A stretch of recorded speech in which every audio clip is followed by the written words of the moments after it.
میرا جینا میرا مرنا الہی تیری خاطر ہو.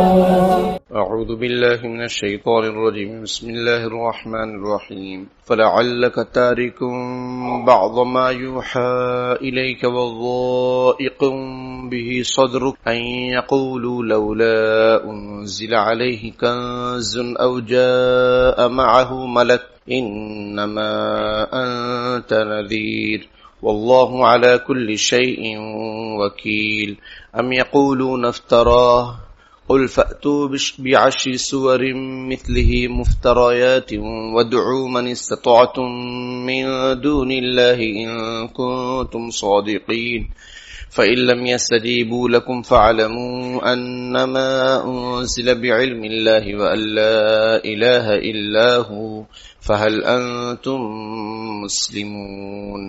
فلعلك تارك بعض ما يوحى إليك، تو شاید آپ تنگ ہو کر ان احکام سے جو آپ کے پاس وحی کے ذریعے سے بھیجے جاتے ہیں. وضائق به صدرك ان يقولوا لولا انزل عليه كنز او جاء معه ملك، بعض کو چھوڑ دینا چاہتے ہیں اور آپ کا دل اس بات سے تنگ ہوتا ہے کہ وہ کہتے ہیں کہ اگر یہ نبی ہیں تو ان پر کوئی خزانہ کیوں نہیں نازل ہوا، یا ان کے ہمراہ کوئی فرشتہ جو ہم سے بولتا چالتا کیوں نہیں آیا.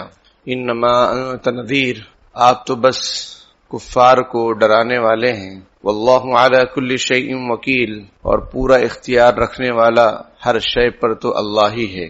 یہ آیت اور اس کے آگے والی جو آیت ہے، اس کا شان نزول یعنی یہ کب نازل ہوئی، کیوں نازل ہوئی، اس کا بیک گراؤنڈ یہ ہے کہ کفار مکہ، مشرکین مکہ آپ کے پاس آئے اور انہوں نے کہا کہ ہماری کچھ فرمائشیں ہیں، اس کو پورا کرو تو ہم ایمان لائیں گے، اگر فرمائشیں پوری نہیں کریں گے تو ہم ایمان نہیں لائیں گے.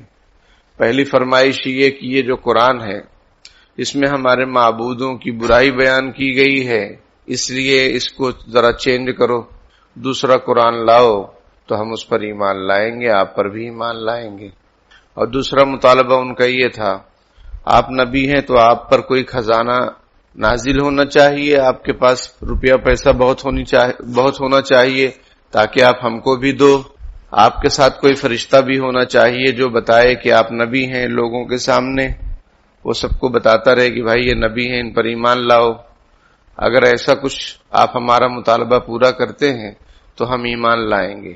جب انہوں نے اس طرح کے مطالبے کیے تو آپ صلی اللہ علیہ وسلم کو بڑی تکلیف ہوئی، آپ کا دل تنگ ہوا. تو اللہ پاک نے آیت نازل فرمائی کہ ایسا تو نہیں ہوگا کہ آپ پر جو وحی نازل کی جا رہی ہے آپ اس کو چھوڑ دیں اور آپ بیٹھ جائیں، لوگوں کو پیغام نہ پہنچائیں، ایسا تو ہوگا نہیں. جب ایسا نہیں ہوگا تو آپ ان کی باتوں سے تنگ دل کیوں ہوتے ہیں؟ جو تکلیف پہنچانے کے لیے آپ کو باتیں کر رہے ہیں آپ اس کو سنو، نظر انداز کرو، اگنور کرو، اپنا کام کرو، یا پھر آپ وحی کو چھوڑ دیں گے، جو آپ پر نازل کیا جا رہا ہے آپ اس کو چھوڑ دیں گے؟ ایسا تو ہوگا نہیں. آپ تو پیغام برابر پہنچائیں گے، آپ کی ذمہ داری ہے. تو آپ ان کی باتوں سے دل تنگ نہ ہوں، تنگ دل نہ ہوں. یہ آپ صلی اللہ علیہ وسلم کو تسلی دینے کے لیے اللہ تعالیٰ نے آیتیں نازل فرمائیں اور ان حضرات کو، مشرکین کو جواب بھی دیا. جواب دوسری جگہ پر بھی ہے، یہاں پر بھی کچھ ہلکے انداز میں ذکر ہے. وہ یہ کہ اگر کوئی فرشتہ آتا حضور صلی اللہ علیہ وسلم کے ساتھ کہ یہ نبی ہیں، ان پر ایمان لاؤ، اور اگر اس وقت لوگ ایمان نہ لاتے تو اللہ کی پکڑ فوراً آ جاتی. کیونکہ ایسا ہوتا ہے کہ جب کوئی قوم مطالبہ کرتی ہے کسی معجزے کا اور نبی اس معجزے کو اللہ کے حکم سے پورا کرتے ہیں اور پھر قوم اگر پھر ایمان نہ لائے تو پھر پکڑ ہوتی ہے، سخت پکڑ ہوتی ہے. تو اللہ تعالیٰ کی حکمت یہ ہے کہ یہ دنیا دارالامتحان ہے، امتحان کی جگہ ہے، ایگزام ہال ہے. یہاں پر زبردستی نہیں ہے. نبی اور رسول کا کام کیا ہے؟ وہ صاف صاف پیغام کو پہنچا دینا ہے. اب لوگوں کی مرضی ہے، ایمان لائیں تو بہت بہتر ان کے لیے، نہ لائیں تو ان کے لیے ہلاکت اور بربادی ہے. نبی اور رسول پیچھے نہیں پڑتے ہیں. اگر پیچھے پڑنے ہی صحیح ہوتا تو اللہ رب العالمین نے اس عالم کو بنایا ہے. زمین آسمان تمام چیزیں اللہ کے قبضے قدرت میں ہیں. بارش کا برسنا اور بارش کے ساتھ اولوں کا بھی گرنا یہ اللہ کے قبضے قدرت میں ہے، کسی کے ہاتھ میں نہیں ہے. کسی کے ہاتھ میں ہو تو ذرا وہ روک کے دکھائے. سمجھ میں آئی بات؟ تو اگر زبردستی اچھی بات ہوتی تو اللہ تعالی کسی کو غیر کے سامنے جھکنے ہی نہ دیتا. اللہ تعالی کی طرف سے یہ سخت ہدایت ہوتی اور پکڑ ہوتی کہ بس میرے اوپر ہی مان لاؤ ورنہ جینے نہیں دیں گے. سمجھ میں آئی بات؟ اگر کوئی کسی کے سامنے جھکتا، کسی کو ماتا وغیرہ مانتا تو اس کی فوراً پکڑ ہو جاتی، اس کو عذاب آ جاتا. لیکن ایسا نہیں ہے. اِنَّا هَدَيْنَاهُ السَّبِيلَ اِمَّا شَاكِرًا وَإِمَّا كَفُورًا. اللہ تعالیٰ فرماتے ہیں کہ ہم نے انسان کے سامنے راستہ کھلا رکھا ہے، چاہے وہ شکر گزار بنے چاہے ناشکرہ بنے. فَهَدَيْنَاهُ النَّجْدَيْنِ. ہم نے انسان کے سامنے دو راستے رکھے ہیں، اچھائی کا بھی ہے برائی کا بھی ہے. جو جس پر چلنا چاہے چلے. یہ دنیا ہے، یہاں پر اختیار انسان کو دیا گیا ہے، وہ جس کو چاہے چنے. سمجھ میں آئی بات؟ الیکشن کے موقع پر بٹن آپ کے سامنے رہتی ہیں، جس پر دل چاہے دبا لو. سمجھ میں آئی بات؟ فائدہ کسی اور کا ہی ہوگا، وہ ایک دھاندلی ہے. ورنہ یہ کہ آدمی کو اختیار ہے اپنے ہاتھ سے جس کو چاہے ووٹ کرے. زبردستی تو ہے نہیں کہ نہیں بس اسی پر ہی آپ کو ووٹ کرنا ہوگا، ایسا نہیں ہے. دنیاوی معاملات میں ہم جب دیکھتے ہیں تو آخری اور قیامت کے دن کی جو معاملات ہیں اس بارے میں بھی حضرت انسان کو اللہ پاک نے اختیار دیا ہے چوائس کرنے کا. تو مفسرین یہ فرماتے ہیں کہ نبی اکرم صلی اللہ علیہ وسلم کا کام کیا ہے؟ وہ قرآن کہہ رہا ہے انما انت نذیر، آپ تو صرف ڈرانے والے ہیں. آپ ان معجزات کے پیچھے مت پڑیے کہ ہاں کیا ہوگا کیا نہیں ہوگا، یہ لوگ ایمان لائیں. کیونکہ آپ صلی اللہ علیہ وسلم رحمت للعالمین ہیں، آپ کی یہ فکر رہتی تھی کہ ہر کوئی ایمان لائے اور جنت میں جانے والا بن جائے، جہنم سے بچ جائے. یہ حضور کی فکر ہوتی تھی. تو آپ صلی اللہ علیہ وسلم کو تسلی دی جا رہی ہے کہ آپ کا کام صرف ڈرانا ہے اور آپ کا کام خوشخبری سنانا ہے. ڈرانا کس کو ہے؟ ان کفار لا اعتبار کو. اور خوشخبری کس کو سنانا ہے؟ اہل ایمان کو. یہ عمل کرو گے یہ ہوگا، یہ عمل کرو گے یہ ہوگا، یہ ثواب یہ ثواب. تو حضور کی یہ دو شان ہے، ہر نبی کی یہ دو کیفیت ہوتی ہے، ڈرانے والا بھی ہوتا ہے اور خوشخبری سنانے والا بھی ہوتا ہے. تو یہاں پر حضور کو تسلی دی جا رہی ہے کہ آپ کا کام صرف بتانا ہے. یہ لوگ مانے تو ٹھیک، نہیں مانے تو کوئی بات نہیں، ان کا ہی نقصان ہوگا. واللہ علی کل شیء وکیل. ہر چیز پر اختیار تو اللہ کو ہے، نبی اور رسول کو نہیں ہے کہ جو چاہے اس سے کروا لو، جو چاہے اس کو بولو وہ کر دے گا. ایسا نہیں. نبی اور رسول کو لوگ کہتے ہیں ایسا کیجئے ایسا کیجئے، اب اللہ چاہتے ہیں تو ہوتا ہے، اللہ نہ چاہے تو نہیں ہوتا ہے. لیکن چونکہ یہ لوگ دلوں میں بغض رکھتے تھے، مکے والے جو کفار اور مشرکین تھے، وہ طرح طرح کے مطالبات کرتے رہتے تھے کہ ایسا کر دو ویسا کر دو. سمجھ میں آئی بات؟ یہ غریب ہے، یہ نبی تو غریب ہے، اس کے پاس خزانہ ہونا چاہیے، ہم کو بھی دیتا اور خود بھی عیش کرتا. یعنی وہ یہ سمجھتے تھے کہ نبی جو ہے وہ بادشاہ ہونا چاہیے. سمجھ میں آئی بات؟ وہ بادشاہت، نبوت کو بادشاہت سمجھتے تھے. اسی طریقے سے رسول کو خدا سمجھتے تھے کہ رسول جو ہے بس جو ہم بولیں وہ کر دیں، یہ پسو پیش میں نہ رہیں ورنہ پھر یہ برابر نہیں ہے. تو یہ ان کے غلط عقائد تھے، نظریات تھے، جس کی وضاحت قرآن کر رہا ہے کہ اے رسول آپ کا کام صرف ڈرانا ہے، باقی ہر چیز پر مکمل اختیار اللہ رب العالمین کو ہے. وہ کرنا چاہے تو کرے، نہ کرنا چاہے نہ کرے، اس کو سب معلوم ہے کہ ان کے دلوں میں کیا ہے. اس لیے آپ پریشان نہ ہوں ان کے مطالبات سے.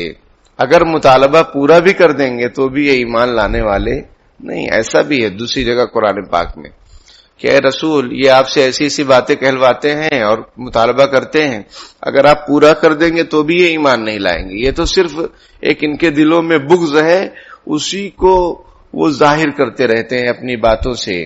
سمجھ میں آئی بات؟ ام یقولون افترا، اسی طریقے سے وہ لوگ کیا کہتے ہیں کہ یہ نبی جو ہے یہ قرآن اپنی طرف سے گڑھ لیا ہے.